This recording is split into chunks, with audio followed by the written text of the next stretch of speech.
हमारे विभिन्न ज्ञानवर्धक कार्यक्रम देखने के लिए आप हमें अभी सब्सक्राइब करें, बेल आइकन को प्रेस करें ताकि आप देख सकें हमारा कार्यक्रम सबसे पहले। और अधिक जानकारी के लिए फेसबुक पेज को लाइक करना न भूलें।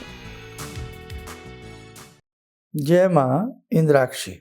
इंद्राक्षी धाम के ज्योतिष पाठशाला कार्यक्रम में दर्शकों आप सभी का हम हार्दिक स्वागत करते हैं। आज के दिन जिन जातकों का जन्म दिवस है, मैरिज एनिवर्सरी है, उन सभी को हमारी तरफ से बहुत बहुत शुभकामनाएं। आज काफ़ी लंबे समय के बाद ज्योतिष की कक्षा हम अपने प्रिय छात्रों को देने वाले हैं। आज हम बताएंगे कि सूर्य को हम प्रथम ग्रह मानते हैं, नवग्रहों के राजा हैं। जब प्रथम भाव में बैठते हैं कुंडली के, और यदि सूर्य बलवान हो और बलवान ना हो तो देखो कितना बड़ा प्रभाव हमारे जीवन के ऊपर आता। इस तरह की बहुत सारी चीज़ें हैं जो हमारे विद्यार्थियों को सीखनी भी हैं और याद रखनी है। आइए पहले पंचांग पढ़ देते हैं। 21 नवंबर सन 2021, दिन रविवार, मार्गशीर्ष का महीना, कृष्ण पक्ष, संवत 2078, तिथि द्वितीया, नक्षत्र मृगशिरा, राहु काल 4:30 से 6, दिशा सूल पश्चिम दिशा। लंबे समय से तीज और त्योहारों का समय चलता रहा, इसलिए हमें हर अपने साधक का ध्यान रखना होता है। इसलिए हम ज्योतिष के कार्यक्रम बहुत सारे नहीं दे पाए। अब हम प्रयास करेंगे कि कुछ ना कुछ नया नया आपको सिखाएं और बताएं। सूर्य प्रकाश के स्वामी हैं। सूर्य पृथ्वी जो है, पृथ्वी जैसे सैकड़ों गोले सूर्य में समा सकते हैं। मतलब उनके विस्तार को नाप पाना, उनकी था को जांच पाना बस की बात नहीं है। हमारे शास्त्रों में, धर्म ग्रंथों में, हमारे मंत्र शास्त्रों में सूर्य देव से संबंधित नाना भांति के मंत्र हैं। और वास्तव में व्यक्ति जो सूर्य का साधक होता है ना, उसका चेहरा अलग ही हो जाता है। ना चेहरे के ऊपर जिसके नूर हो, लावण्यता ना हो, वो सूर्य की साधना करके देखे, आपको बहुत अच्छा लगेगा। अनेकों मंत्र ऐसे हैं जिनमें सूर्य देवता उनके प्रमुख माने गए हैं और फिर साधनाएं प्रारंभ होती हैं। एक तरफ सूर्य देवता आध्यात्मिक दृष्टि को उच्च बनाते हैं, आध्यात्मिक स्थिति से व्यक्ति को माला माल करते हैं, और एक तरफ सूर्य व्यक्ति को भौतिक संपदाओं से भी बहुत माला माल करते हैं। यश, मान, अपमान अगर कमजोर होंगे तो आपकी कीर्ति, आपका सुयश, आपका गौरव, सबको सूर्य देखते हैं। और आत्मा के कारक हैं सूर्य। आपके सूर्य नीच के हैं, उच्च के हैं, ये सारे चैप्टर पढ़ा चुके हैं। देखिए आपके सूर्य किसके हैं। अगर सूर्य कमजोर के हैं या सूर्य उच्च के हैं, वैसे ही हमारी अंतरात्मा में भाव आएंगे। प्राणों के कारक हैं, पिता के कारक हैं। आपके फादर, आपके पिता, आपके सूर्य देख करके बहुत सारी चीज़ें आप जान सकते हैं। तो आइए, आज मेरा अभी बहुत विस्तारित चैप्टर नहीं लूँगा, केवल सूर्य को कुछ पॉइंट्स बता रहा हूँ कि प्रथम भाव में जब सूर्य शुभ स्थिति के हों, अब नीच उच्च तो मैं वैसे ही बता देता हूँ। मेष राशि के सूर्य जो होते हैं उच्च के होते हैं, और तुला राशि के जो सूर्य होते हैं वो नीच राशि के होते हैं। ठीक है।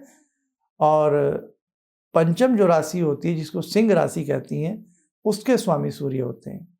अब ये देखो, आपका जो कुंडली का लगन है, प्रथम भाव किसको कहते हैं? लगन को। आइए कुछ नए साधक जुड़ जाते हैं, उनके लिए बता देता हूँ। ये कुंडली बनी है। इस कुंडली में आप देखो एरो का निशान, ये प्रथम भाव है। इसे हम प्रथम भाव कहते हैं, इसे हम तनुभाव भी कहते हैं। ये चेहरा, आपके चेहरे की लावण्यता, आपके चेहरे का रूखापन, सूखापन, आपकी सुंदरता, आपके नैनों का कटाक्ष, आपकी चेहरे के ऊपर जो एक रिदम आता है ना, वो प्रथम भाव से आता है। अब प्रथम भाव में यदि किसी के सूर्य हैं, अब सूर्य उच्च के हैं, नीच के हैं, शत्रु राशि में, मित्र राशि में है, या सूर्य के ऊपर किस पापी ग्रह की दृष्टि पड़ रही है, ये चीज आपको देखना होगा हमारे पुराने चैप्टर पढ़ करके। अब देखो, यहाँ ये सूर्य है, ये किस में बैठे हैं सूर्य? ये प्रथम भाव में आपके सूर्य आ गए। अब मैं आपको बताता हूं, प्रथम भाव में यदि सूर्य अच्छी स्थिति के हों, है ना, अब आपकी अलग अलग सबकी कुंडली होती है, और किसी की भी कुंडली में अगर सूर्य लगन में है, इसको लगन कहते हैं, प्रथम भाव को लगन में है, तो वहां वो हैं कैसे? बस मैं आपको मोटी परिभाषा बता रहा हूं। यदि वो शुभ राशि में है, सव राशि में है, मित्र राशि में है या उच्च राशि में है, आपकी ख्याति को बढ़ाएंगे, आपके चेहरे पे सदैव लावण्यता बनी रहेगी, एक अट्रैक्शन, आपकी बातों में खिंचाव रहेगा, आपकी से मिलने के लिए लोग लालायित रहेंगे। और इसके साथ साथ सूर्य आपको जीवन में बहुत ज़्यादा तरक्की देने वाले ग्रह हैं। आदमी के मन में हमेशा रहेगा, नहीं मुझे कुछ करना चाहिए, मुझे कुछ करना चाहिए, और करना भी बड़ा चाहिए। तो जिसके सूर्य ऐसे होंगे वो हमेशा बड़े पायदान पर पैर रखने वाला व्यक्ति होगा, बड़ी सोच को सोचने वाला होगा, धर्मात्मा होगा, दानी होगा, और हमेशा दूसरों की सेवा करेगा, और वो कानों की बातों पर विश्वास नहीं करेगा, नेत्रों से जो चीज़ देखेगा तब उस पर विश्वास करेगा। कहने का भाव बहुत संक्षिप्त बता रहा हूँ, विस्तारित हैं सूर्य, तो उनका वर्णन हम जैसे लोग नहीं कर सकते। प्रातः स्मरणीय है, पूजनीय है, जल दुनिया उनको, हम सब लोग जल देते हैं सूर्य देवता को, मीठा जल देते हैं। सूर्य की साधना महाभारत काल में भी हुई है, रामायण युग में भी सूर्य की साधना हुई है, और उससे भी प्राचीन कुछ बहुत सारी चीज़ें पता लगती हैं। तो सूर्य जितने अच्छे होंगे उतनी जीवन में आपकी अच्छाइयाँ रहेंगी, आपके अंदर गुण ज़्यादा रहेंगे। सूर्य कमजोर हो और लगन में सूर्य आपके बैठे हों, यश कीर्ति ख्याति कहीं ना कहीं धूमिल हो सकती है। लगन में सूर्य के साथ राहु बैठ जाए, मन हमेशा बुझा बुझा सा रहेगा, आपकी बातों में दम नहीं होगा, आपकी तरफ लोग अट्रैक्ट नहीं होंगे, आप कितना भी प्रयास कर लेना।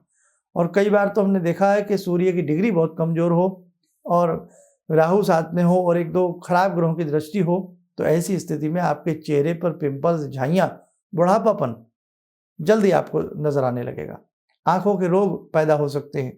सूर्य क्योंकि नेत्रों के भी स्वामी है, सूर्य प्रकाश है ना, और आंखें भी हमें प्रकाश देती हैं। बंद कर लीजिए, अंधेरा हो जाएगा, खोल लीजिए, रोशनी हो जाएगी।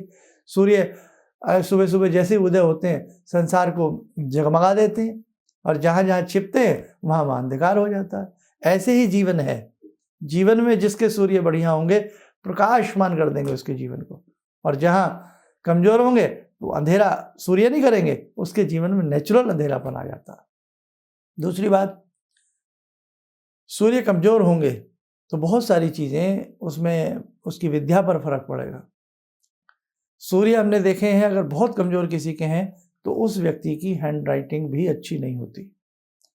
और कई बार सूर्य कमजोर हो और चंद्र कमजोर हो, देखो ध्यान से सुनना मेरी बात, सूर्य भी कमजोर हो, चंद्र भी कमजोर हो, तो ऐसा व्यक्ति अपने हस्ताक्षर करते हुए भी डरता है। वो जल्दी से अपनी सिग्नेचर नहीं बना पाता है, और हमेशा गलती रहे, मेरे से गलती ना हो जाए, चेक भरेगा, डरेगा। बहुत सारी चीज़ों में ऐसी स्थिति है, क्योंकि क्यों, सूर्य आत्मा बल है और चंद्र मानसिक बल है, विचार शक्ति है आपकी। तो बहुत बड़ी विद्या है ये ज्योतिष। और एक चीज और बताऊं मैं आपको, सूर्य लगन में हो और पंचम में मंगल हो, ध्यान रखना मेरी बात का, जो हमारे छात्र हैं, सूर्य लगन में, पंचम में मंगल, कमजोर स्थिति के हो, तो ऐसे घर में पुत्र जब कहीं ना कहीं पुत्र को खतरा रहता है, कहीं ना कहीं जब उसका विवाह शादी होती है तो पहली संतान अगर पुत्र है तो कहीं ना कहीं एक तंगी वाली बात हो सकती है, क्योंकि दोनों अग्निकारक ग्रह हैं। तो कहने का भाव मेरे साधकों, अब इसके लिए आपको या तो नोट्स बनाने पड़ेंगे। अब जैसे तो अभी सूर्य की बात बताइए मैंने, कितने % बताइए, अब ये माइनस का 100वां हिस्सा है, अभी +1 भी नहीं आए हम। सूर्य की कितनी विशेषताएं हैं लगन में बैठने की, और कमजोर हो तो कितनी बातें हैं। तो अब सोचो, आप अगर बहुत अच्छी ज्योतिष आपको करनी आ जाए तो ये तो अभी सूर्य की बात है, माइनस में बता रहा हूँ, अभी +0.1 पे भी नहीं आया हूं।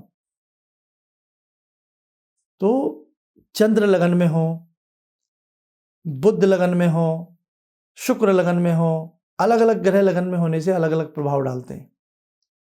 द्वितीय भाव में कौन से ग्रह हैं उनका प्रभाव अलग आता है। जिस भाव में ग्रह नहीं होते उन पर दृष्टि हो तो क्या प्रभाव आता है। घबराइए मत, धीरे धीरे करत करत अभ्यास जड़ मत हो तो सुजान, है ना, आदमी सब कुछ कर लेता है। तो इसकी कुछ इंग्लिश की बुक्स हैं, हिंदी की भी बहुत अच्छी अच्छी बुक्स हैं। तो थोड़ा सा आप अपने अध्ययन को बढ़ाइए, ज्ञान को बढ़ाइए। और कभी मैं इसकी डिटेल, कुछ अच्छी बुक्स ऐसी हैं जो सूर्य के ऊपर हैं, मैं आपको ज़रूर बताने का प्रयास करूँगा। उनके नाम सहित आपको लिख करके दे दूंगा ताकि आप अपनी नॉलेज को बढ़ा सकें। ये विद्या है, भारतीय विद्या है, सीखिए, क्या दिक्कत है। आपको कोई ज्योतिष थोड़ी बनना है, लेकिन सीखिए, कोई चीज़ सीखनी चाहिए। अब अच्छा हमें कुछ बनाना खाना आता हो तो टाइम पे हम बना लें, खा लें। अच्छा पहनना आता हो, अच्छा कमाना आता हो, कोई भी चीज़ है जीवन में आती है तो कहीं ना कहीं काम आ जाती है। तो बस आज हम आपको थोड़ा सा ये समझाने वाले थे कि लगन में ही सूर्य हों तो क्या क्या हमारे ऊपर कुछ कुछ प्रभाव आता है, और लगन में जो ग्रह बैठा होता है उसका बहुत बड़ा प्रभाव होता है। ये हमेशा ध्यान रखना। इसीलिए जब भी आप किसी की कुंडली देखें, उसका लगन सही होना चाहिए। ये ना हो कि लगन ही गलत हो तो आप सब कुछ गलत कर जाएंगे। इसीलिए हमारे संस्थान में जो भी हम वैदिक जन्म पत्रिका बनाते हैं, तो हमारे यहाँ से जो हमारे ऑफिस के कर्मचारी हैं वो आपको फ़ोन करते हैं, आपको कई बार पूछते हैं कि भाई आप अपनी डिटेल सही दीजिए, आप अपनी डेट ऑफ बर्थ सही बताइए। कई बार आप गलत कर जाते हैं, भाई हमारे यहाँ से भी गलती हो सकती है, लेकिन कोशिश ये किया करें जो भी आप डिटेल दें बिल्कुल नाप तोल करके दें, सही डिटेल दें। नहीं तो लगन में फ़र्क आ गया तो कुंडली में फ़र्क आ जाता। आप इस बात का ध्यान रखना। और आप भी कल को आप कंप्यूटर पे किसी की कुंडली देख रहे हैं या कुछ भी आप कुंडली बना रहे हैं, आजकल के तो मोबाइल में भी ऐप हैं, तो आपको सही डिटेल होनी चाहिए और सही आपका लगन निकलेगा। लगन में फिर ग्रह कौन सा बैठा है या नहीं बैठा है, फिर आगे की जानकारी विस्तार से किसी को आप धीरे धीरे बता सकते हैं। तो बस इतना ध्यान रखना, शुभ सूर्य लगन में होंगे शुभ परिणाम देंगे, कमज़ोर सूर्य कमज़ोर परिणाम देंगे। और वैसे तो एक और इससे अलग बात बता रहा हूँ, अगर आपका लगन है, लगन भी है और ये केंद्र भी कहलाता, प्रथम चतुर्थ सप्तम और दसम ये चारों भाव केंद्र भी कहलाते हैं। सूर्य यदि शत्रु राशि में भी आपके लगन में बैठे हैं, लेकिन एक तरफ वो केंद्र की उसको स्थिति मिल रही है, तो भी ये लगन में बैठ करके आपको ऊंचाइयां छूने की अंदर की प्रेरणा आपको देते रहेंगे। आप मेरी बात पे विश्वास ना करो, आप अपनी कुंडली देख लेना। किसी की भी कुंडली में लगन में अगर सूर्य होंगे, वो व्यक्ति रात दिन जलता रहेगा, उसके अंदर कुछ ना कुछ मुझे करना चाहिए, चाहे वो फीमेल है मेल है कोई भी है, कि नहीं मुझे आगे बढ़ना, मुझे कुछ करना, मतलब कहीं ना कहीं सूर्य बैठने नहीं देंगे, उसको पुशअप करते रहेंगे, आगे बढ़ने की प्रेरणा उसको देते रहेंगे। तो भाई बहुत अच्छे ग्रह होते हैं, बहुत बड़े ग्रह होते हैं। बस आज मैं इतना ही आपको कह करके कार्यक्रम में अभी हम ध्यानमाला लेंगे और फिर आगे की कुछ और चर्चा करते हैं। तो आइए मेरे साथ, कुछ समय हो चला है फिलहाल आज की ध्यानमाला का, जुड़ते हैं भगवान बटुक भैरव से। ओम करकलित कपाला कुंडली दंडपाणी स्तरुण तिमिर नीलो व्याल यज्ञोपवीते क्रतु समय सपर्याद विघ्न विच्छेद हेतुर जयति बटुकनाथा सिद्धिदा साधकानां जयति बटुकनाथा सिद्धिदा साधकानां।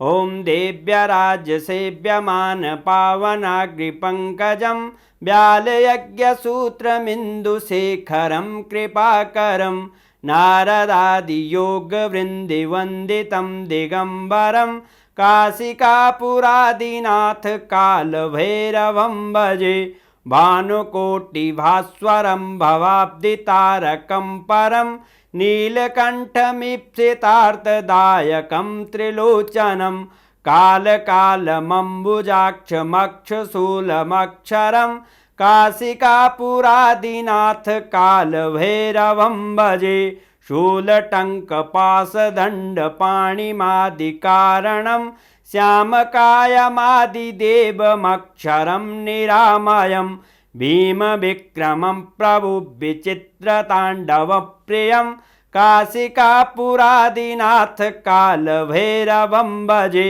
भुक्तिमुक्तिदायकं प्रशस्तचारुविग्रहं भक्तवत्सलं स्तमस्तलोकलोकविग्रहम् भूतसङ्गनायकं विशालकीर्तिदायकं काशीवासलोकपुण्यपापशोधकं विभुं नीतिमार्गकोविदं पुरातनं जगत्पतिं काशिकापुरादिनाथ कालभैरवं भजे काशिकापुरादिनाथ कालभैरवं भजे।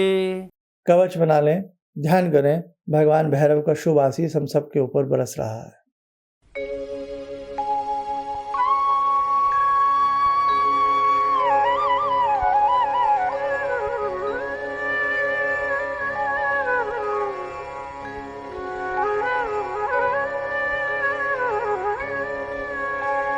ओम बोलते हुए नेत्र खोलें, सामान्य हो जाए।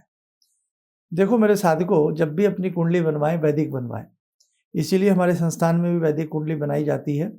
और हाँ, अब आप कहें कि किसी के पास डेट ऑफ बर्थ ना हो, डिटेल ना हो, तो उसका कैसे सूर्य पता लगाएं? चैप्टर तो भाई बनता है ना, इसके लिए भी बनता है ना। रिंग फिंगर के नीचे होती है सूर्य रेखा दोनों हाथों में। तो कभी भाई ये मूड की बात होती है ना, मूड कैसा है। तो कभी ऐसा रहा तो मैं प्रयास करूँगा कि यहाँ जिनकी डिटेल जिनको मालूम ना हो तो वो अपनी हथेली से जान सकते हैं उनके सूर्य की स्थिति कैसी है, क्या सूर्य उनके लगन में, किस प्रकार के सूर्य हैं और उनको क्या उपाय करना चाहिए। इसीलिए कहते हैं डिटेल ना हो तो किसी भी मर्मज्ञ को अपना हाथ दिखा करके जीवन की जानकारी ले सकते हैं। बस मेरे शिष्यों, मेरे छात्रों, हम आपसे इतना ही चाहते हैं कि कहीं भी आप रहें, स्वस्थ रहें, सुखी रहें और आप हमारे इस कार्यक्रम को ज़्यादा से ज़्यादा लोगों तक पहुंचाने का प्रयास करें, ताकि ये भारतीय विद्याएं हैं, ये छिप ना जाएं, ये गौण ना हो जाएं। बहुत हमारे पास विपुल साहित्य था हमारे भारतवर्ष में। कितना साहित्य नष्ट हो गया, कितना साहित्य जला दिया गया। ज्योतिष की बात कर रहा हूँ मैं, ज्योतिष साहित्य की। और कितना साहित्य आज भी लोगों के पास छिपा पड़ा है, लेकिन कोई किसी को बता के राजी नहीं, कोई किसी को दे के राजी नहीं। इसलिए जो भी टूटा फूटा मुझे आता है मैं तो आपको बताता रहूँगा। बस आप अधिक से अधिक लोगों को हमारे इन दोनों चैनल से, खासतौर से प्रोफेसर धर्मेंद्र शर्मा और दूसरा चैनल हमारा इंद्राक्षी धाम, दोनों से जोड़ते रहिए और जोड़ने का प्रयास करिए। स्वस्थ रहें, सुखी रहें। इन्हीं शुभकामनाओं के साथ हम अपनी वाणी को विराम देते हैं। जय माँ इंद्राक्षी। जहाँ तक मेरा व्यक्तिगत अनुभव रहा है, मैं फर्श पर पढ़ा था, आज गुरुजी की कृपा से अर्श पर हूँ। गुरुजी ने एक मंत्र जब पहली बार मिला था तो मैं ऐसी परिस्थिति में गिरा हुआ था कि मेरे को ये लगता था कि मैं जिधर भी जाऊँ मेरे तरफ एक तरफ कुआं एक तरफ खाई वाली स्थिति मेरे साथ थी। और गुरुजी ने वहाँ उस वक्त तो मेरे को 2 मंत्र दिया कि इसका आप पाठ शुरू करो, और 2 दान की सामग्री बताई थी और उसको मैंने शुरू किया। और उसके बाद से उस वक्त से लेकर आज तक मैं फिर जिस स्थिति में था वो पीछे मुड़कर मैंने नहीं देखा। किसी भी समस्या के समाधान के लिए मिले प्रसिद्ध हस्तरेखा एवं वास्तु विशेषज्ञ प्रोफेसर धर्मेंद्र शर्मा जी से। नोट: शिविर में भाग लेने हेतु एवं व्यक्तिगत रूप से मिलने के लिए कॉल करने का समय सुबह 10 बजे से शाम 6 बजे तक।